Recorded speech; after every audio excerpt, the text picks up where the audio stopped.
President of Defense Industry Professor Dr. Ismail Demir announced the new configuration of ULAQ SİDA with a video sharing on Twitter.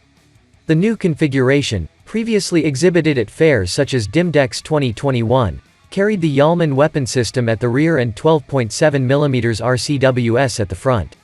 In the shared video, it is seen that the rear compartment can also carry the DSH Rocket launcher, triple light torpedo launcher and towed sonar, apart from the YALMAN weapon system. With its ability to carry different types of sonar such as towed sonar, immersion sonar, telescopic sonar, it can be evaluated that the new configuration will offer quite extensive options for DSH.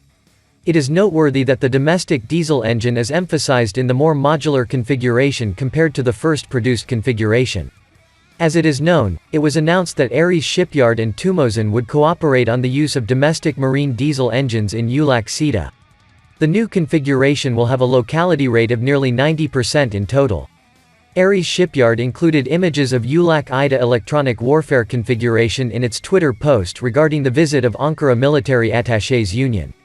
After the electronic warfare configuration of Marlin S, IDA, developed in partnership with ASELSAN-SEFINE, with the electronic warfare configuration of ULAQ IDA, Turkey has an IDA capable of electronic warfare in 2 different displacements.